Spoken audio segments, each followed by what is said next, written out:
পাঠশালা টরন্টোর YouTube চ্যানেলে স্বাগতম। আজ শুনবেন পুষ্পময়ী বসু অনুদিত বিশ্বজুড়ে বহুল পঠিত মাক্সিম গোর্কির মা উপন্যাসের ১৫তম পর্ব। মা উপন্যাসের পাঠ আজীবন সংগ্রামী কমরেড মা লতিফা আজিম মায়ার স্মৃতিতে নিবেদিত।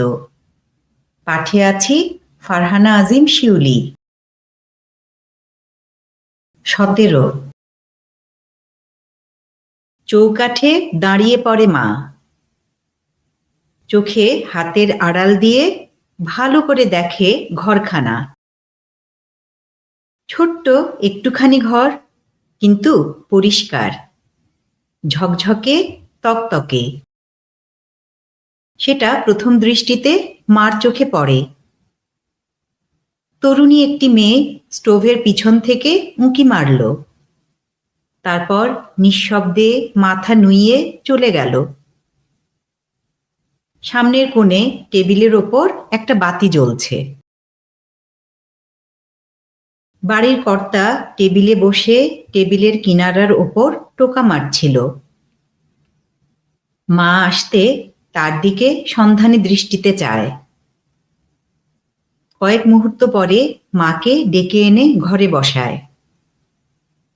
তারপর সেই স্ত্রীলোকটিকে বলে, দৌড়ে যাও তো পিয়তরের কাছে, তাতিয়ানা, খুব তাড়াতাড়ি আসবে কিন্তু। মায়ের দিকে না তাকিয়েই স্ত্রীলোকটি তাড়াতাড়ি বেরিয়ে গেল। মা গৃহকর্তার সামনে এসে একটা বেঞ্চিতে বসে, তাকায় চারদিকে। সুটকেসটাকে কোথাও দেখা যাচ্ছে না। ঘরখানা নিঝুম। মাঝে মাঝে শুধু বাতিটা থেকে ফরফর শব্দ ওঠে। মায়ের চোখের সামনে লোকটার বিরক্ত উদ্বিগ্ন মুখখানা দুলতে থাকে। অস্পষ্ট একটা বিরক্তি খেলে উঠতে থাকে মনের মধ্যে। হঠাৎ জিজ্ঞাসা করে মা, আমার সুটকেস কোথায়? এত উচ্চস্বরে বলে যে নিজের গলা শুনে নিজেই অবাক হয়ে গেল। কাঁধ নাচিয়ে কি ভাবতে ভাবতে চাষিটি বলে, হারাবে না গো। তারপর গলা নামিয়ে বলে চলে, মেয়েটাকে শোনাবার জন্য ইচ্ছে করেই তখন বলেছিলাম ওটা খালি। বাপস, খালি? ৫ মণি পাথর। মা বলে, তাহলে? উঠে মায়ের কাছে এসে মুখ নিচু করে চাপা স্বরে সে শুধোয়, ও মানুষটা বুঝি আপনার চেনা? চমকে উঠল মা, কিন্তু বেশ জোরের সঙ্গেই জবাব দেয়, হ্যাঁ। ছোট কথাটি, কিন্তু জানো, এক ঝলক আলো। সব পরিষ্কার হয়ে গেল। বুকের তলা থেকে সব কিছু একেবারে আলোয় আলো হয়ে গেল। স্বস্তির নিঃশ্বাস ফেলে মা বেঞ্চিতে গুছিয়ে বসল। একগাল হাসল চাষিটি। হোথা দাঁড়িয়ে দাঁড়িয়ে কি ইশারা করে জানি বললেন সে মানুষটাকে। সেও ঠাড়ে ঠুড়ে আপনাকে জবাব দিল। তখনই তো তার কানে কানে শুধালাম, ওই বারান্দায় দাঁড়িয়ে আছে, চেনো তুমি? ওর মুখের কথা লুফে নিয়ে জিজ্ঞাসা করে মা, তা কি বলল সে? বলল যে কত লোকই তো আছে আমাদের। জিজ্ঞাসু দৃষ্টিতে মায়ের দিকে চায় লোকটি।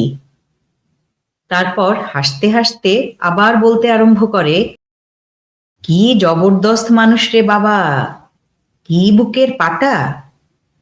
সোজাসুজি বলে দিল আমিই করেছি। কি মারটাই খেলো, কিন্তু ওর কথা ও বলবেই। ওর গলা শুনে, মুখ আর সরল চোখ দুটি দেখে মা ক্রমশ আত্মস্থ হয়। ওর স্বরটায় তেমন জোর নেই, সংশয়ের দোলায় যেন দুলছে। মুখখানাকে ওর অসম্পূর্ণ মনে হয়েছিল। ধীরে ধীরে মার সব ভয় ডর কেটে যায়। রিবিনের জন্য বুকটা টনটন করতে থাকে, আর নিজেকে সামলাতে পারে না। তিক্ত রাগের জ্বালায় হঠাৎ বলে ওঠে, পাষণ্ড, জানোয়ার সব। রাগে চোখ ফেটে জল বেরিয়ে এলো। চাষিটি সরে যায়, বিষণ্ণভাবে শুধু মাথা নাড়তে থাকে। কর্তারা সাচ্চা বন্ধুদের গুছিয়ে নিয়েছে, তা ঠিক। হঠাৎ আবার মায়ের দিকে ফিরে শান্তভাবে বলে সে, খবরের কাগজ আছে আপনার সুটকেসে। কেমন, ঠিক বলেছি কিনা বলুন? মা চোখ মুছে সরলভাবে বলে, আছেই তো, ওর কাছেই তো নিয়ে যাচ্ছিলাম। ভুরু কুঁচকে চাষিটি মুঠো করে নিজের দাড়ি ধরে একপাশে তাকিয়ে দাঁড়িয়ে থাকে। কিছুক্ষণ চুপ করে থেকে বলে, আমরাও সেই কাগজ দেখেছিলাম, বইপত্রও পেয়েছিলাম। ওই লোকটাকে চিনি, দেখেছিলাম আর কি। থেমে সেকেন্ড খানেক কি যেন ভাবে, তারপর শুধোয়, এটা নিয়ে, মানে সুটকেসটা নিয়ে কি করবেন ঠিক করেছেন এখন? তাকে দেখে নিয়ে যেন হুমকি দিয়েই বলে মা, কেন, তোমাদের কাছে রেখে যাব। চাষিটি প্রতিবাদ করে না, অবাক হয়েছে বলেও মনে হয় না। শুধু মায়ের কথাটাই সংক্ষিপ্তভাবে পুনরাবৃত্তি করে, আমাদের কাছে। সমর্থন সূচক মাথা নেড়ে দাড়িতে বিলি কেটে টেবিলে বসে সে। রিবিনের ওপর যে অমানসিক অত্যাচার নিজের চোখে দেখেছে, সেই ছবিটাই মার মনের মধ্যে ওলটপালট খেতে লাগলো। একটি মুহূর্তের জন্য ভুলতে পারল না। সব ভাবনা ছাপিয়ে ডুবিয়ে কেবল রিবিনের সেই মূর্তিখানা জেগে রইল। মানুষের জন্য অসীম বেদনায় অপমানে মার সমস্ত অনুভূতি জর্জরিত। সুটকেসটার কথা বা অন্য কোনো কিছু ভাবতে পারছে না আর। অঝরে চোখের জল ঝরছে, মুখটা বেজার, স্বর অবিচলিত। বলে, মানুষকে ওরা এমনি করে শোষে, জুলুম করে, কাদায় ফেলে পা দিয়ে দলে।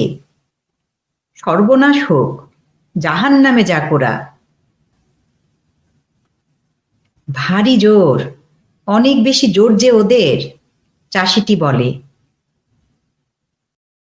বিরক্তির সঙ্গে চেঁচিয়ে ওঠে মা, কিন্তু জোরটা তারা পায় কোথা থেকে শুনি?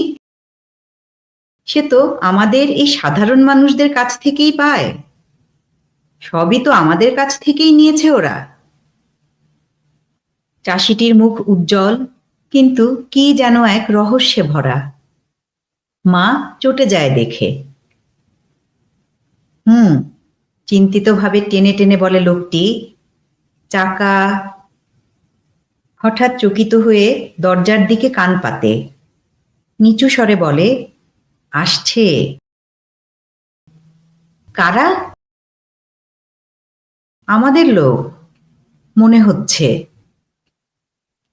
আর একজন চাষিকে নিয়ে ওর বউ ঘরে ঢুকলো। টুপিটা এক কোণে ছুঁড়ে ফেলে গৃহকর্তার সামনে এলো লোকটা। জিজ্ঞাসা করে, তারপর? গৃহকর্তা সম্মতিসূচকভাবে মাথা নাড়ে। স্টোভের কাছে দাঁড়িয়ে বউ বলল, স্তেপান, ইনি, মানে আমাদের অতিথি, কিছু খাবেন টাবেন না?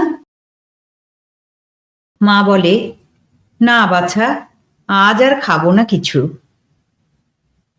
দ্বিতীয় চাষি মায়ের সামনে এসে ভাঙা গলায় তাড়াতাড়ি করে বলে, আমার নাম পিওতর ইয়েগ্রভ রিয়াবিনিন। সকলে ডাকে সুই বলে। তোমাদের কাজকর্ম একটু আধটু বুঝি, লিখতে পড়তেও জানি একটু। খুব একটা ভেবরে যাওয়ার ছেলে নই। মায়ের বাড়ানো হাতখানা শক্ত করে ধরে গৃহকর্তার দিকে ফিরে বলে, দেখেছ তো স্তেপান, ভারভারা নিকলায়েভনা মানুষ তো মন্দ নয়, মনটা নরম সরম আছে, কিন্তু বলে কি জানো, এসব নাকি বাজে কাজ। হুজুগে চ্যাংড়ারা আর ছাত্ররা তাদের সব বোকামির জন্য নাকি মানুষগুলোর মগজ ঘুরিয়ে দিচ্ছে। কিন্তু আজ সচক্ষে তুমি আমি দেখলাম, ধরেছে তো এক চাষার বেটাকে, 16 আনার ওপর 18 আনা চাষা, ভালো মানুষ চেহারা। তারপর এখন এই মাঝবয়সী মেয়ে মানুষটি, চেহারায় তো ভদ্রলোক টোক মালুম হয় না। হাগা, কিছু মনে করবেন না, তা আপনার বাপ দাদা কি ছিল?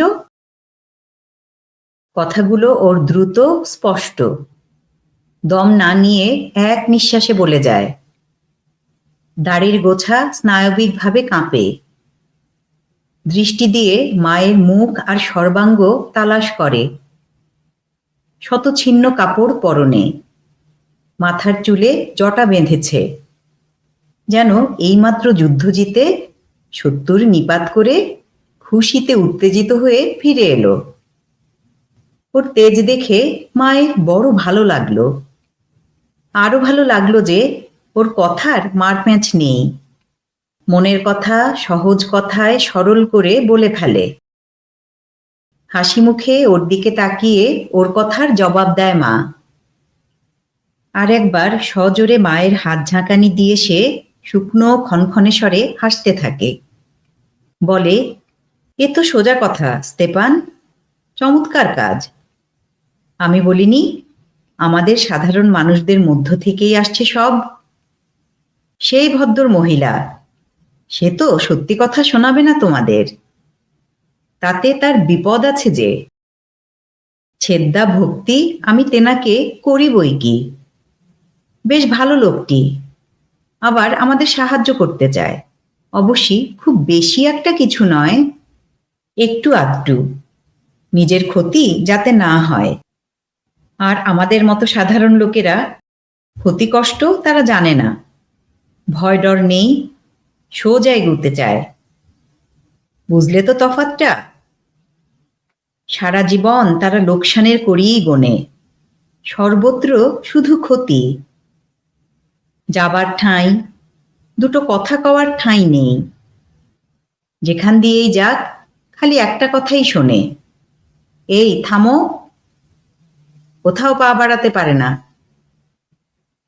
ঠিক বলেছ, মাথা নেড়ে বলে ওঠে স্তেপান, আর কথার পিঠেই বলে, সুটকেসটার জন্য ভারী ব্যস্ত হয়ে উঠেছেন ইনি। মায়ের দিকে শেয়ানা চোখ ঠেরে বলে পিয়তর, ভাববেন না গো মা, সব ঠিক হয়ে যাবে। আপনার প্যাঁটরাটা আমার বাড়িতে আছে। আমায় ও যখন বলল এসে আপনার কথা, সেই একই দলের মানুষ বুঝি রে, ওই যে ধরা পড়েছে, ও লোকটাকে চেনেন চেনেন লাগছে। আমি তখন বললাম, দেখো স্তেপান, এসব ব্যাপারে হাত গুটিয়ে বসে থাকা ঠিক না। তা আপনিও তো গন্ধ পেয়েছেন আমাদের, সেই যখন আপনার পাশে দাঁড়িয়েছিলাম। ভালো মানুষ দেখলেই চেনা যায়, সে তো আর এমন 100,000 নেই। সুটকেসটার জন্য ভাবনা করবেন না। মায়ের পাশেই বসে পড়ে, জিজ্ঞাসু দৃষ্টিতে তার চোখের দিকে তাকিয়ে বলে চলে, ওগুলো যদি বিলতে টিলতে চান, তবে আমরা ব্যবস্থা করব খুশি হয়ে। বইপত্তরগুলো আমাদের দরকার। স্তেপান বলে, আমাদের কাছেই রেখে যেতে চাইছেন সব? তোফা তোফা মা, সব ঠিক সামলে রেখে দেব। হাসতে হাসতে লাফিয়ে উঠে ঘরময় পায়চারি করতে শুরু করে দেয়। খুশি হয়ে বলে, এত ভাগ্যি, তবু অবাক হবারও কিছু নেই। দড়ি একখানে ছেড়ে তো আরেকখানে জোরে। বেশ বেশ মা, বড় ভালো খবরের কাগজখানা, অনেক উপকারে আসে, মানুষের চোখের ঠুলি খসিয়ে ছাড়ে। ভদ্রলোকেদের এসব ভালো লাগে না। এখান থেকে মাইল কয় দূরে এক ভদ্র মহিলার কাছে ছুতোরের কাজ করি আমি। বেশ মানুষ, মাঝে মধ্যে তাঁর বইটইগুলো পড়তে দেন। এক এক সময় পড়তে পড়তে এমনি জিনিস মেলে যে সত্যি চোখ খুলে যায়। সত্যি আমরা ওর কাছে কৃতজ্ঞ। কিন্তু একদিন আমাদের কাগজখানা নিয়ে গিয়েছিলাম। কি বলবো, মহিলাটি নিজেকে অপমানিত বলে মনে করলেন। বললেন, ওরে প্রিয়তর, ওসব পড়িস টরিসনি যেন। যত সব আজে বাজে মাথামুন্ডু লিখেছে বাউন্ডুলে স্কুলের ছোঁড়ারা। বিপদে পড়বি শেষটায়, জেল টেল হবে, দেবে ঠেলে সাইবেরিয়ায়। হঠাৎ খানিক চুপ করে থেকে আবার শুধোয়, ওই লোকটা, ওই যাকে ধরল গো আজ, আপনার কেউ হয় বুঝি? না, আপনার লোক নয়। প্রিয়তর নিঃশব্দে হাসে আর মাথা নাড়ে। কি একটা নিয়ে যেন বড্ড খুশি হয়ে উঠেছে ও।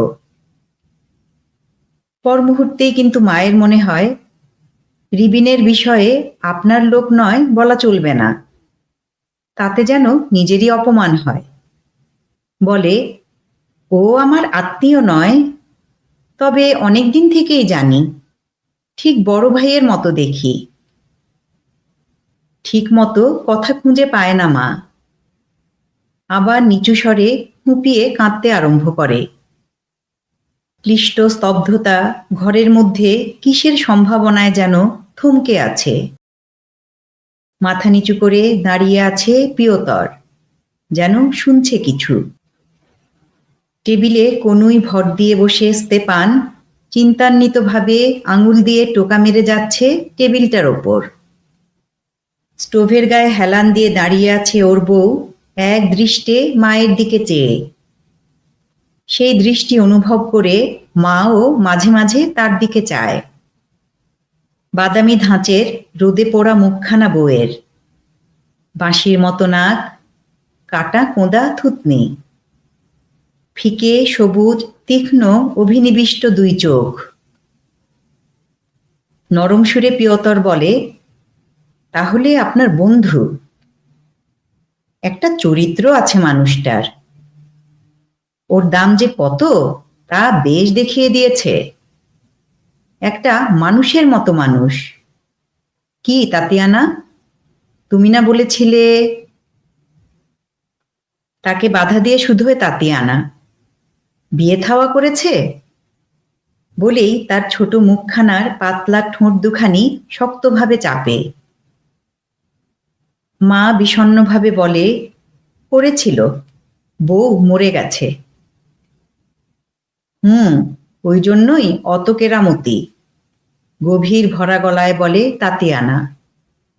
বউ থাকলে আর ওসব চলে না, তখন ভয় ডর আসে।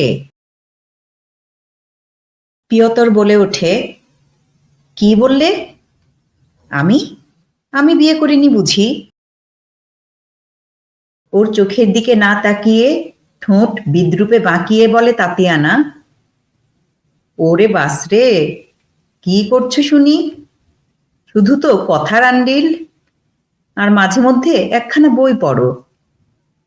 ঘরের মধ্যে বসে স্তেপানের সঙ্গে তোমার গুজগুজ, এতে লোকের কোন হিতটা হয় শুনি? ওর বিদ্রুপে আহত হয় প্রিয়তর। শান্তভাবে বলে, অনেক লোক আমার কথা শুনে ভাই, অমন করে বলো না। স্তেপান নীরবে স্ত্রীর দিকে তাকিয়ে মাথা নিচু করে। তাতিয়ানা শুধোয়, চাষিরা বিয়ে করে কেন বলো তো? কাজ করার জন্যই তো ঘরে বউ আনা, কিন্তু কিসের কাজ? স্তেপান চাপা স্বরে বলে, তোমার বুঝি কাজের অভাব? কি মানেটা আছে সেই কাজের? খেটে খেটে হাড় কালি, তাও আধ পেটার বেশি খাওয়া জুটবে না, তবু দিনমান ওই জোয়ালেই জুতে থাকো। পেটের ৭০ গুলোর দিকেও তাকাবার ফুরসত নেই। মায়ের পাশে বসে নির্বিকারভাবে বলতে থাকে। তার স্বরে না আছে নালিশ, না দুঃখ। দুটো বাচ্চা হয়েছিল এই পোড়া পেটে। একটার বয়স যখন বছর 2, ফুটন্ত জলে পুড়ে সেটা গেল। আর একটা হয়েছিল মরা ছেলে। কেন? ওই সাপ লাগা কাজের জন্য। কি সুখটা জুটলো আমার ভাগ্যে শুনি। ওই জন্যই তো বলছি, চাষা ভুষোর বিয়ে থাওয়া করতে নেই। মিথ্যে পায়ের বেড়ি। নইলে তো একটু হাত পা খোলা হয়ে এই মানুষের মতো সোজাসুজি বাঁচার লড়াইয়ে নামতে পারে। ঠিক বলিনি গো মা? ঠিক বলেছ, মা বলে। খাঁটি কথাই বলেছ, মা লক্ষ্মী। নইলে জীবনটা জিতে নিতে পারবে না তো। আপনার স্বামী আছে তো? সে ওপারে। একটা ছেলে আছে। আপনার কাছে থাকে না? এখন জেলে, মা বলে। টের পায় মা, ছেলের কথায় নিজের কলজের ঘাটা কাঁচা হয়ে ওঠে বটে, কিন্তু তার সঙ্গে শান্ত পুত্রগর্বে বুকটা ফুলে ওঠে। এই নিয়ে 2বার জেল খাটা হলো ছেলের। কারণ দেবতার সত্যকে বুঝে মানুষের বুকে বিছিয়ে দিয়েছে। ওই হলো তার অপরাধ। কাঁচা বয়স গো, আর কি সুন্দর চালাক চতুর সোনার ছেলে আমার। ওই তো বার করেছে ওই কাগজ। ওর মাথারই কাজ। মিখাইলো ইভানভিচের বয়স তো তার ডবল। কিন্তু আমার ছেলেই তো বুঝিয়ে শুনিয়ে এই পথে টেনে আনলো তাকে। আর কি, মামলা হবে, দেবে ঠেলে সাইবেরিয়ায়। কিন্তু সেখান থেকে পালিয়ে এসে আবার কাজে লেগে যাবে। বলতে বলতে আরো ফুলে ওঠে মায়ের বুক। মাতৃগর্ভে মানস লোকে পুত্র হয়ে ওঠে এক বীর পুরুষ। অন্তরের প্রেরণা চায় ভাষা, গলা আটকে যায়। তাছাড়া অমানুষিকতার যে বিকট কালো রূপটা আর চোখের সামনে দেখেছে মা, সেই ভয়ঙ্করের নির্লজ্জ নিষ্ঠুরতার ছবি এখনো মাথার মধ্যে কাঁপছে। সেই কালোর সঙ্গে ভারসাম্য রাখবার জন্য উজ্জ্বল যুক্তিসঙ্গত একটা কিছুর প্রয়োজন ছিল মায়ের। যা কিছুকে পবিত্র বলে, খাঁটি বলে জেনে এসেছে মা, আপনার অজ্ঞাতসারে, আপন পুত হৃদয়ের টানে তারা সব একসঙ্গে হয়ে এক মহান শিখায় জ্বলে ওঠে। তার তীব্র জ্বালায় মায়ের চোখ ঝলসে যায়। ওর মতো অনেক মানুষ আছে, আরও জন্মাচ্ছে দিনে দিনে। যতদিন বেঁচে থাকবে ততদিন তারা লড়াই করে যাবে সত্যের জন্য, মানুষের মুক্তির জন্য। কথার আগল ফুলে যায় মায়ের। জনগণের মুক্তির জন্য যে গুপ্ত আন্দোলন চলছে, তার সম্বন্ধে যা কিছু জানা ছিল সাবধানতার কথা ভুলে গিয়ে সব বলে গেল কথার ঝোঁকে। অবশ্যই নামধাম বলল না কারো। একান্ত প্রিয়জন যারা, তাদের কথা বলতে গিয়ে মায়ের মুখের ভাষা ভালোবাসা আর আবেগে উচ্ছল হয়ে ওঠে। জীবনের কঠিন সংঘাতে মায়ের বুকের এই ভালোবাসা, এই শক্তি কত দেরিতেই না বিকাশের পথ পেয়েছে। নিজের মনের আবেগে উজ্জ্বল আর মহিমান্বিত হয়ে মনের পটে মানুষগুলোর ছবি ফুটে ওঠে। দুনিয়া জুড়ে প্রতিটি শহর বন্দরে এই সাধারণ কাজ করছে সাচ্চা মানুষেরা। তাদের শক্তির কোনো সীমা পরিসীমা হিসেব কিতেব নেই। যতই দিন যাচ্ছে ততই জোর বাড়ছে এই শক্তির। বেড়েই চলবে যতদিন না লড়াইয়ে আমরা জিতি। কণ্ঠে দ্বিধা নেই, জরিমা নেই, সমান লয়ে বলে চলেছে। মায়ের আজ আর কথা হাতড়াতে হয় না। কথার দল আপনি এসে ধরা দেয়। সারাদিনের যত ধুলো আর রক্ত তা মুছে ফেলে সহজ হতে চায় মা। সেই তীব্র আকাঙ্ক্ষার সুতোয় রঙিন কথা দুলিয়ে কথার মালা গাঁথে মা। পাথরের মূর্তির মতো স্থির হয়ে শোনে মানুষগুলো। মায়ের চোখে তাদের গম্ভীর চোখ বাঁধা। পাশে বসে তাতিয়ানা হাঁপায় উত্তেজনায়। মা শোনে তার দ্রুত নিঃশ্বাসের শব্দ। যে বিশ্বাসের বলে এতক্ষণ এত কথা কয়েছে মা, এই সবে মিলে সেই বিশ্বাসের মূলে শক্তি সঞ্চার করে। যে অঙ্গীকার এই মানুষগুলোর সামনে তুলে ধরেছে, অন্তরের বিশ্বাসই বলে দেয় মিথ্যে নয় সে অঙ্গীকার। যারা একদিনও সুখের মুখ দেখেনি, দুঃখে কষ্টে অভাবে জুলুমে যারা শেষ হয়ে যাচ্ছে, ধনীর আর ধনীর নফরদের শোষণে যারা মাটির ধুলোয় মিশে আছে, এসো সবাই এসো। মানুষের দুঃখ ঘোচাবার জন্য যারা জেলের আঁধারে তিলে তিলে মরছে, অমানুষিক অত্যাচার সইছে, এসো তাদের সঙ্গে হাত মেলাও। নিজেদের দিকে চায়নি তারা। নিজেদের লাভের কোনো কথা না ভেবে দুনিয়ার মানুষের সুখের পথ তারা দেখিয়ে দেবে। কাউকে ঠকায়নি, ঠকাতে চায়নি। খোলাখুলি বলবো, এ বড় শক্ত পথ। কাউকে তারা জোর করে টেনে আনেনি, কিন্তু একবার যে এসেছে আর সে পেছন ফেরেনি। কেননা সে দেখেছে এখানেই সত্য, এই খাঁটি পথ, এছাড়া আর পথ নেই। সত্যের কথা বলতে নেমেছে মা নিজেই।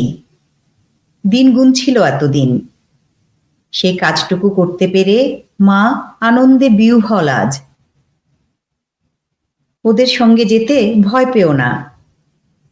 খুদ কুড়ো পেয়ে তুষ্ট হবার মানুষ নয় ওরা। যতদিন না সমস্ত পৃথিবী থেকে লোভ, শোষণ, ধোঁকাবাজি একেবারে শেষ হয়ে যাবে, ততদিন ওরা থামবে না, কারো কাছে মাথা নোয়াবে না।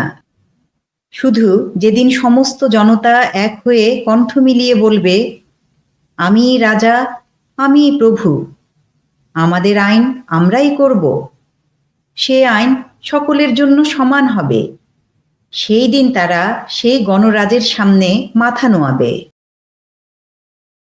ক্লান্ত হয়ে থেমে যায় মা। চারদিকে চায়, শান্তভাবে বোঝে এতক্ষণকার কথাগুলি ব্যর্থ হয়নি। চাষিরা তার দিকে তাকিয়েই থাকে, চোখে মুখে যেন কিসের প্রত্যাশা। প্রিয়তর হাত দুটো আড়াআড়ি করে বুকের ওপর রেখে চোখ কোঁচকায়। ওর বিচিত্র মুখের ওপর একটা মৃদু হাসি খেলে বেড়ায়। স্তেপানের একটা কনুই তখনও টেবিলের ওপর। তার সমস্ত দেহটা উদগ্র ভঙ্গিতে সামনের দিকে ঝুঁকে আছে। মনে হয় এখনো শুনছে সে। ওর মুখের ওপর একটা কিসের ছায়া পড়েছে, ফলে মুখের সেই অসম্পূর্ণ ভাবটুকু আর নেই। হাঁটুর ওপরে কনুই ভর দিয়ে মাথা নিচু করে মায়ের পাশে বসে মাটির দিকে তাকিয়ে আছে ওর বউ। ধীরে ধীরে বেঞ্চিতে বসে পড়ে মাথা নাড়তে নাড়তে বলে প্রিয়তর, বুঝলে তো সব? স্তেপান সোজা হয়ে বসে বউয়ের দিকে তাকায়, দু হাত বাড়িয়ে দেয়, যেন কাউকে আলিঙ্গন করতে চাইছে। কি যেন ভাবতে ভাবতে নিচু গলায় বলে, একবার যদি ও কাজ আরম্ভ করো, তবে সত্যি মন প্রাণ দিয়ে করো। প্রিয়তর বিনীতভাবে বলে, নিশ্চয়ই, পেছন ফেরা নেই। স্তেপান বলে যায়, মস্ত বড় ব্যাপার। প্রিয়তর জুড়ে দেয়, তা তো ঠিকই, দুনিয়া জোড়া কাজ। 18। মাথাটাকে পেছন দিকে হেলিয়ে দেয়ালে ঠেসান দিয়ে বসে ওদের চুলচেরা কথাবার্তা শোনে মা। তাতিয়ানা একবার উঠে চারদিকে চায়, তারপর আবার বসে পড়ে। দৃষ্টিতে গভীর অসন্তোষ আর তাচ্ছিল্য ভরে ও চাষিদের দিকে চায়। ওর সবুজ চোখ দুটো একটা হিম দীপ্তিতে জ্বলছে। হঠাৎ মায়ের দিকে ফিরে শুধোয়, জীবনে আপনি মেলাই কষ্ট পেয়েছেন বুঝি? তা পেয়েছি বই কি, মা বলে। আপনার কথা শুনতে বড় ভালো লাগে। কলজের শিরাগুলোকে ধরে যেন টান মারে। কি মনে হয় জানেন? এই আপনি যাদের কথা বলছেন, যদি এই চোখ দুটো দিয়ে তাদের একবার একটুখানি দেখতে পেতাম, জীবনটার চেহারাখানাও একবার দেখতে ইচ্ছে হয়। কি রকম জীবন আমার! চারধারে তো যত ভেড়ার পাল। একটু আধটু লিখতে পড়তে জানি, পড়িও বই। অনেক ভাবি, ভাবতে ভাবতে এক এক সময় রাত্রিরে ঘুম হয় না। কিন্তু কি লাভটা হচ্ছে তাতে? কিছুই না।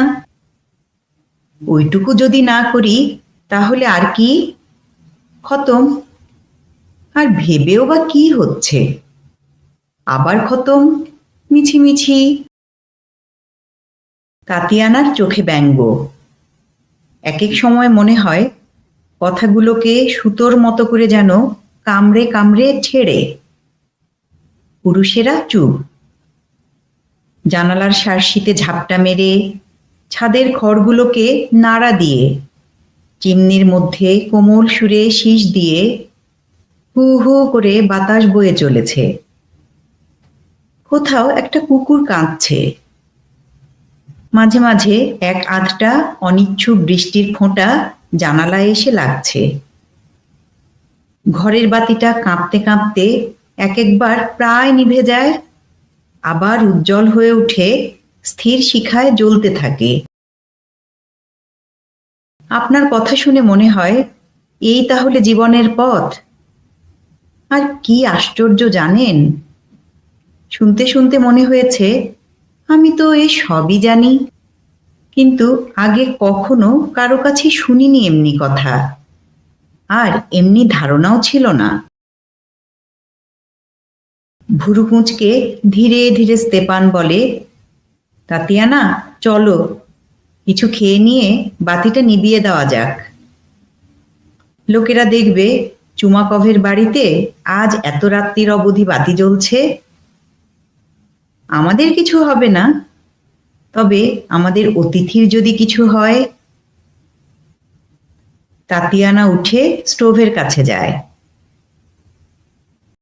পিয়তর একটু হেসে স্তেপানকে বলে, তা যা বলেছ, এখন কান খাড়া রাখো। খবরের কাগজটা লোকেদের মধ্যে একবার পড়লেই। আমার কথা ভাবছি না, আমায় ধরলে বিশেষ কিছু আসবে যাবে না। তাতিয়ানা টেবিলের কাছে এসে বলে, সরো। ও উঠে একধারে দাঁড়িয়ে বউয়ের টেবিল সাজানো দেখে। তা তোমার আমার মতো মানুষের আর দাম কি দাদা? আমরা করিতেও বিকই না। ব্যঙ্গের হাসি হেসে স্তেপান বলে। মায়ের হঠাৎ বড় কষ্ট হয় মানুষটার জন্য। বড় ভালো লেগেছে ওকে। যতই দেখে ততই ভালো লাগে। কথাগুলো বলার পর সারা দিনের গ্লানিটা কেটে গেছে মায়ের মন থেকে। নিজেকেই ভালো লাগছে নিজের। সকলের জন্য দরদে মনটা ভরে উঠেছে। বলে, ভুল করছেন বাবা। রক্তচোষা ডাকাতেরা কানাকড়িরও দাম দিল না বলে তাই মেনে নেবেন নাকি? নিজের দাম নিজেরা ভেতর থেকেই ঠিক করবেন। ঠিক করবেন আপনাদের দোস্তদের পক্ষ থেকে, দুশ্মনদের তরফ থেকে নয়। দোস্ত? চাপা সুরে বলে ওঠে স্তেপান। হুঁ, দোস্তই বটে। রুটির টুকরোটি সামনে পড়লে তো সব দোস্তি চলে যায়। কিন্তু বলছি আমি, আমাদের এই সাধারণ মানুষেরও বন্ধু আছে। তা হবে, কিন্তু এখানে নেই। আর সেই তো হলো কথা, চিন্তিতভাবে স্তেপান বলে। তা বন্ধু জোটান এখানে? কিছুক্ষণ ভেবে জবাব দেয় স্তেপান। হুম, তাই করা দরকার। তাতিয়ানা ডাকে, বসুন সব, খাবার তৈরি। মায়ের কথাবার্তা শুনে পিয়তর এতক্ষণ অভিভূতের মতো ছিল, এখন আবার উত্তেজিত হয়ে উঠল।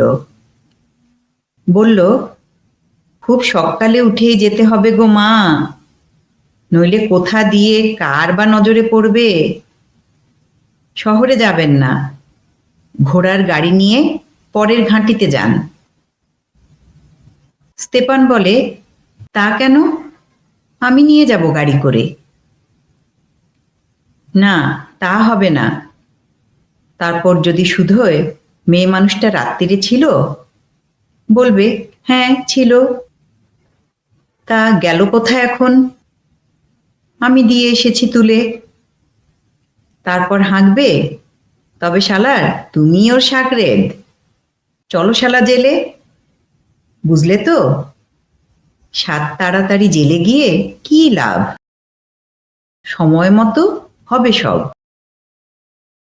সময় হলে যারকেও তো মরতে হবে। কাজেই বলছি, যেও টেও না। খোঁজ তালাশ হয়, ব্যাস বলে দেবে রাত্রিরে ছিল বই কি। ভোরে উঠেছে, নিজেই গাড়ি ঠিক করেছে, চলে গেছে। সদর রাস্তার ওপর গাঁ, কত লোকই তো রোজ আসছে যাচ্ছে থাকছে, কে তার হিসেব রাখে? বিদ্রূপের স্বরে তাতিয়ানা বলে, এত ভীতুপনা শিখলে কোত্থেকে প্রিয়তর? কাজ করতে হলে তার ফন্দি ফিকিরও শিখতে হয় গো বউ। হাঁটুতে চাপড় মেরে বলে প্রিয়তর। ভয়ে গর্তেও সেঁধুতে শিখতে হয়, আবার সময় হলে বুক চিতিয়ে দাঁড়াতেও শিখতে হয়। মনে আছে তো সেবার খবরের কাগজের জন্য ভাগানভ কি ঠ্যাঙানিটাই খেয়েছিল? দাও দিকিন একখানা বই ওর হাতে আবার। 1000 টাকা দিলেও আর ওমুখও হবে না। কিন্তু আমায় সে পাত্তর পাবেন না মা, আমি দুঁদে শয়তান, সবাই জানে। কত কাগজ দেবেন বলুন, সব একেবারে ঠিক ঠিক জায়গায় পাচার করে দিচ্ছি। হ্যাঁ, এটা ঠিক, এখানকার মানুষেরা বেশিরভাগই লিখতে পড়তে জানে না, আর ভীতুর এক শেষ। কিন্তু তাহলে কি হয়? চোখ বন্ধ করে কতদিন থাকবে আর? এইসব বইয়ে খুব সাফ সোজা কথায় লেখা আছে সব। খালি দুদণ্ড বসে ভাবো না রে একটু। দেখো না, দুয়ে দুয়ে কত হয়। এক এক সময় পণ্ডিতদের চেয়ে মুখ্য লোকেরাই বোঝে বেশি, বিশেষ করে যদি লেখাপড়া জানা বাবুদের পেটটি ভরা থাকলো। অনেক দেখা আছে আমার, এ তল্লাটে ঘুরি তো সবখানে। যাই হোক, বুদ্ধি শুদ্ধি করে একটু মাথা খাটিয়ে তবে তো জীবনটা কাটানো যায়। গোড়াতেই যেন ধরা না পড়ি। কর্তারাও আঁচ করেছেন, এই চাষি বেটারা আর বাপের সুপুত্তর নেই এখন। তেনাদের দেখলে দাঁত বের করে হাসে না। মোদ্দা কথা, প্রভুদের অধীনতার অভ্যেস কাটাতে চায়। সেদিন ওই পাশের গাঁয়ে ওই স্মলি আগভোতে কি হলো? ট্যাক্স নিতে এসেছিল। ডান্ডা নিয়ে রুখে উঠল সব চাষিরা, আর পুলিশ সাহেব অমনি খেঁকিয়ে উঠলেন, কি রে কুত্তির বাচ্চারা, শালা সব জারের বিরুদ্ধে। ছিল সেই চাষি, স্পিভাকিন নাম। অমনি এগিয়ে এসে বলল, মর বেটা, গতর থেকে সুতোটি অবধি খসিয়ে নিলে এ কেমন ধারা জার গো? মুখে আগুন অমন জারের। দেখলে তো মা, কদ্দূর গেছে সব। অবশ্যই স্পিভাকিনকে ওরা ছেড়ে দেয়নি, ধরে নিয়ে গারদে ঠুসেছে। তা স্পিভাকিন গেলে কি হবে? যে কথাগুলো মুখ থেকে ওর খসেছে তা যে রেখে গিয়েছে, ছোড়াগুলো অবধি মুখস্থ করে রেখেছে সেগুলো। এমনি জলজান্ত রয়েছে স্পিভাকিনের কথা। কিছু খেলো না ও। কালো কালো ঝকমকে চোখ দিয়ে চাইতে চাইতে বকর বকর করে চলল। চাষিদের জীবন সম্বন্ধে ওর নিজের টিকা-টিপ্পনী ঝুড়ি ঝুড়ি শোনালো মাকে। বাদুই স্তেপানোকে থামিয়ে বলল, আরে বাপু, দুটো খেয়ে নাও। তক্ষুনি রুটি চামচ তুলে নিল, কিন্তু হাতের রুটি হাতেই থাকে। প্রিয়তরের গল্প চলে অঝোর ধারায়, এমনি সহজে, এমনি অবলীলায়, যেন লার্ক পাখি গান গাইছে। খাওয়া শেষ হতেই লাফিয়ে উঠে বলল, রাত হয়েছে, চললাম। মায়ের সামনে দাঁড়িয়ে মাথা নেড়ে ওর হাত ঝাঁকানি দিতে দিতে বলে, বিদায় মা, আর হয়তো কোনোদিন আপনার সঙ্গে দেখা হবে না, কিন্তু মা, এই দেখাটা হয়ে আপনার কথা শুনে কি যে ভালোই লাগলো তা বোঝাতে পারছি না। আচ্ছা, কাগজ ছাড়া আপনার সুটকেসে আর কিছু আছে? একটা পশমি শাল, বুঝলে স্তেপান, একটা পশমি শাল, ভুলো না যেন। সুটকেসটা আর ওটা এক্ষুনি এনে দিচ্ছে ও। এসো স্তেপান, বিদায় মা, ভগবান আপনার ভালো করুন। ওরা চলে যায়। আরশোলাদের ছুটোছুটির শব্দ শোনা যায়। ছাদের ওপর বাতাসের কৌতুক, চিমনির ফোকরে চলছে তার সরসরানি। জানালার কাছে ঝিরঝিরে বৃষ্টি পড়ছে মিহি ধারায়। স্টোভের ওপর থেকে কাঁথা কম্বল পেড়ে একটা বেঞ্চির ওপর মায়ের বিছানা করে দিল তাতিয়ানা। মা বলে, ভারী প্রাণবন্ত মানুষটা না? ভুরু কুঁচকে গিন্নি তাতিয়ানা দেখে মাকে। তা গলাবাজি করে যথেষ্ট, কিন্তু ওই পর্যন্তই। আর আপনার স্বামী কেমন মানুষ? মা শুধোয়, আছে ভালো মানুষটি, নেশা টেশা নেই, মিলেমিশেই আছে, কিন্তু বড় দুর্বল চরিত্রের মানুষ। সোজা হয়ে দাঁড়ায় তাতিয়ানা, একটুক্ষণ চুপ করে থেকে বলে, আমরা কি করব এখন বলুন তো? বিদ্রোহ করা উচিত এখন? নিশ্চয় উচিত। প্রত্যেকেই ও কথা ভাবছে, সবারই মনে মনে আছে কথাটা, কিন্তু শুধু আলাদা আলাদা ভাবে মনে মনে থাকলে কি হবে? সবাইকে গলা তুলে বলতে হবে, অথচ শুরু তো করতে হবে একজনকে। বেঞ্চির ওপর বসে পড়ে হঠাৎ বলে উঠল, আপনি বলেছিলেন না আপনাদের ওদিকে ভদ্দর ঘরের মেয়েরা অবধি এ কাজে নেমেছে? তারা মজদুরদের সঙ্গে মেলামেশা করে, তাদের পড়ে টরে শোনায়। ওদের আর ঠেকে না? ভয় লাগে না?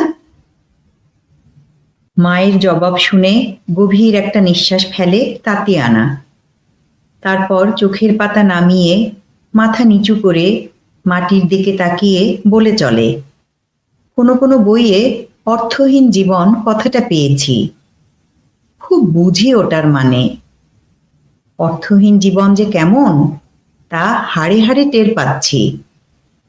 ভাবনা আছে, কিন্তু এমনি এলোমেলো, ছাড়া ছাড়া, ঠিক যেন রাখাল ছাড়া ভেড়ার পাল।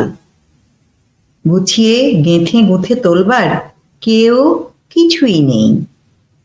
একেই বলে অর্থহীন জীবন। কিছু কিছু বুঝতে পারলে অসহ্য লাগে, এক দণ্ড টিকতে ইচ্ছে করে না। সম্ভব হলে মুখ না ফিরিয়ে পালিয়ে যেতাম। মা বুঝতে পারে এ মেয়ের বুকের মধ্যে কি যেন বিষণ্ণ আগুন জ্বলছে। ওর সবুজ চোখের শুকনো জ্বালা, ওর রোগা মুখখানায় আর গলার স্বরে তার হলকা। মায়ের ইচ্ছে করে ওকে একটুখানি আদর করে সান্ত্বনা দেয়। কি করতে হবে তা তো আপনি বুঝতেই পারছেন। কিন্তু কেমন করে তাও তো জানা উচিত। কোমল স্বরে বাধা দেয় তাতিয়ানা। আপনার বিছানা পাতা হয়েছে। স্টোভের কাছে গিয়ে স্থির হয়ে সোজা দাঁড়িয়ে থাকে ও, গভীর বিষণ্ণ চিন্তায় মগ্ন হয়ে। কাপড় না ছেড়েই শুয়ে পড়ে মা। ক্লান্তিতে দেহ যেন ভেঙে যাচ্ছে। যন্ত্রণায় একটা কাতর শব্দ বেরিয়ে পড়ে মুখ দিয়ে। বাতিটা নিভিয়ে দিল তাতিয়ানা। ঘর আঁধার হয়ে গেল। তখন উত্তেজনাহীন চাপা স্বরে বলতে আরম্ভ করে ও। গলার স্বর শুনে মনে হয় ওই নির্বিকার গুমোট অন্ধকারটা থেকে ও কি যেন মুছে নিচ্ছে। আপনি প্রার্থনা করেন না দেখছি। ভগবান টগবান আর তার জাদু আমিও মোটেই বিশ্বাস করি না। অস্থিরভাবে এপাশ ওপাশ করে মা। তামসী রাত্রি একটা অতল কালো গহ্বরের মতো মাকে গ্রাস করবে বলে যেন জানালায় দাঁড়িয়ে আছে। অন্ধকারের মধ্যে গুড়ি মেরে বেড়াচ্ছে চাপা খসখসানি। মা সভয়ে প্রায় ফিসফিস করে বলে, ভগবানের কথা জানি নে, কিন্তু যীশুখ্রিস্টকে মানি। তিনি যে বলেছেন পাড়াপড়শিকে নিজের মতো করে ভালোবেসো, সে কথায়ও বিশ্বাস করি। তাতিয়ানা নীরব। কালো স্টোভটার পটভূমিতে ওর ধূসর ঋজু মূর্তিখানির অস্পষ্ট অবয়ব রেখা দেখতে পায় মা। স্থির নিশ্চল হয়ে দাঁড়িয়ে আছে তাতিয়ানা। গভীর দুঃখে চোখ বোজে মা। হঠাৎ শুনতে পায়, আমার সন্তানদের মৃত্যুর জন্য ভগবান বলুন মানুষ বলুন কাউকে কখনো আমি ক্ষমা করতে পারবো না। তাতিয়ানার কণ্ঠ হিমশীতল। উদ্বিগ্নভাবে উঠে পড়ে মা। কি ব্যথায় যে পাঁজর ভেদ করে অমনি কথাগুলো বেরুলো তা বুঝতে বাকি থাকে না মায়ের। কোমল স্বরে বলে, আপনার এখনো কাঁচা বয়স, আবার ছেলে হবে, ভাবছেন কেন? তক্ষুনি জবাব দেয় না তাতিয়ানা। তারপর ফিসফিস করে বলে, না, কি যেন হয়েছে আমার। ডাক্তার বলেছে আর সন্তান হবে না আমার। মেঝের ওপর দিয়ে একটা ইঁদুর ছুটে গেল। ধ্বনির অদৃশ্য বিদ্যুৎ চমকে নিস্তব্ধতার বুক চিরে কি যেন একটা ভেঙে গেল তীব্র খান খান শব্দ করে। আবার বৃষ্টি পড়ে। ছাদের ওপর খড়ের মধ্যে জল ঝরার রিমঝিম। মনে হয় কার যেন ভয় পাওয়া মিহি আঙুলের পরশ কাঁপছে শুকনো খড়ের বুকে। মাটির বুকে টিপ টিপ করে বৃষ্টি ঝরার থমথমে সুরে যেন মন্থর হৈমন্তী রাত্রির প্রহর গোনা চলছে। তন্দ্রার ঘোরে বাইরে কার যেন চাপা পায়ের শব্দ শুনতে পায় মা। দোরগোড়া পর্যন্ত আসে। অতি সন্তর্পণে দরজাটা খুলে কে জানি জিজ্ঞাসা করে, শুয়ে পড়েছ তাতিয়ানা? না। উনি ঘুমিয়ে পড়েছেন নাকি? মনে তো হচ্ছে। আলোটা জ্বলে ওঠে। সেকেন্ড খানেক কেঁপে উঠে আঁধারে নিস্পৃষ্ট হয়ে যায়। স্তেপান মায়ের বিছানার কাছে আসে। পায়ের ওপরকার কোটটা ঠিক করে দেয়। সহজ সরল এই আদরটুকু বড় ভালো লাগে মায়ের। মৃদু হেসে আবার চোখ বোজে। স্তেপান নিঃশব্দে জামা কাপড় ছেড়ে ওপরের মাচানে উঠে শুয়ে পড়ে। চতুর্দিক চুপচাপ হয়ে যায় আবার। মা নিথর নিস্পন্দ হয়ে শুয়ে শুয়ে নিঝুম অন্ধকারের অলস শব্দ শোনে। চোখের সামনে তার ভেসে ওঠে রিবিনের রক্তস্নাত মুখ, মাচানের ওপরে শুষ্ক ফিসফিস স্বর। দেখছো তো, বুড়ো বুড়ো লোকেরা সারা জন্ম খেটে আর দুঃখ ধান্দায় হাড় কালি করে, কোথায় এখন দুদিন বসে গতর জুড়োবে? না, এই কাজে ঝাঁপিয়ে পড়েছে। আর স্তেপান, তুমি একটা জোয়ান মদ্য মানুষ। গভীর ভেজা কণ্ঠে উত্তর দেয় স্তেপান, না ভেবেচিন্তে এরকম কাজে ঢোকা যায় না। ও তো একদিন শুনে আসছি। কয়েক মুহূর্ত পরে স্তেপানের কণ্ঠ গমগম করে ওঠে, দেখো, শুরু কি করে করব ঠিক করে ফেলেছি। পয়লা আলাদা আলাদা করে কজনাকে বলবো। যেমন ধরো আলেক্সেই মাকভ, লেখাপড়া জানে, সাহসও আছে, কর্তাদের ওপর চটে আছে। তারপর আছে সের্গেই শরিন, সেও খুব চালাক লোক। ক্লিয়াজেভ আছে, খাঁটি মানুষ, ভয়ডর একদম নেই। ব্যাস, আপাতত এ পর্যন্তই, শুরুর পক্ষে ঢের। তারপর যেসব লোকের কথা উনি বললেন আমাদের, তাদেরও একটু হদিশ নিরিখ করতে হবে।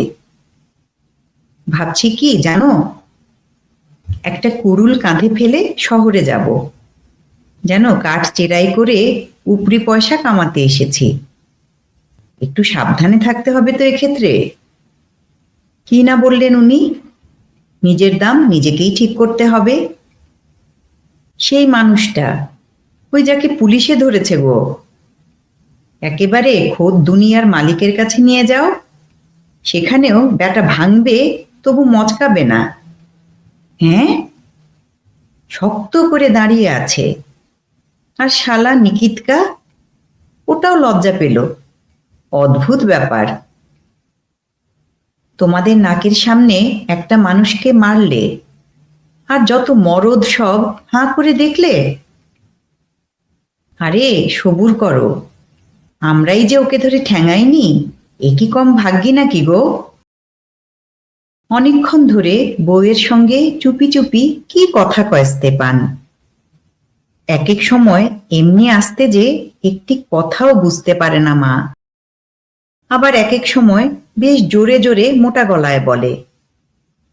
বউ ধমকায়, চুপ, জাগিয়ে দেবে যে। ঘন মেঘের মতো জমজমাট ঘুমে আচ্ছন্ন হয়ে যায় মা।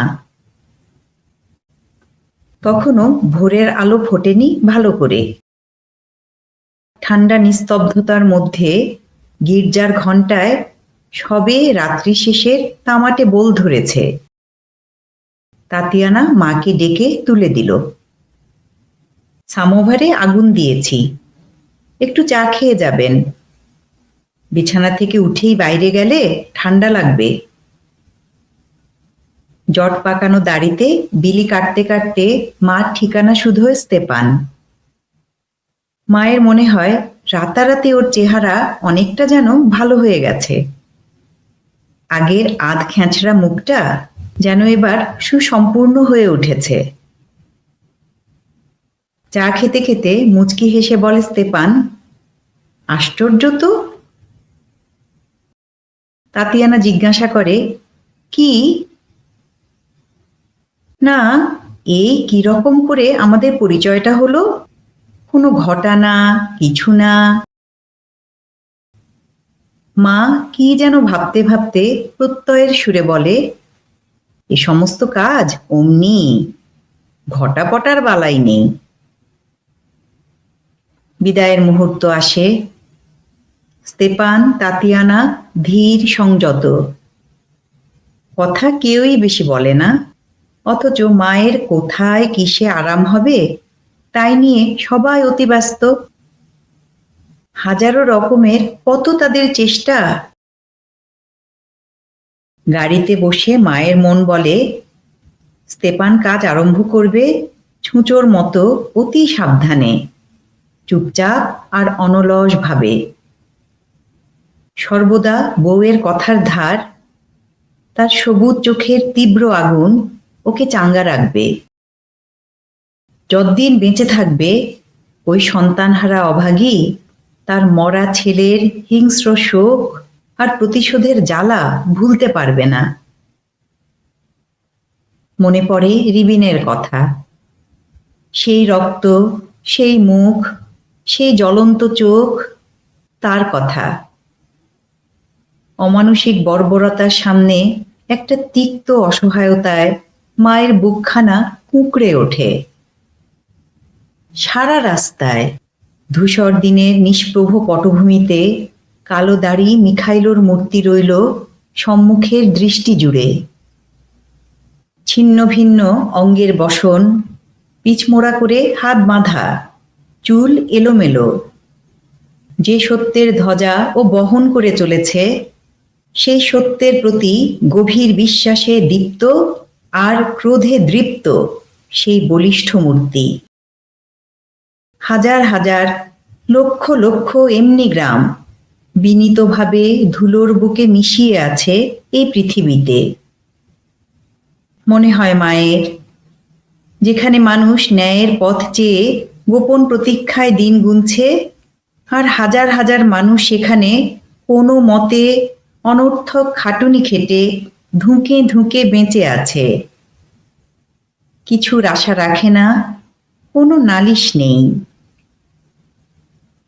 মার মনে হয় জীবনটা যেন অচষা পাহাড়ি জমি।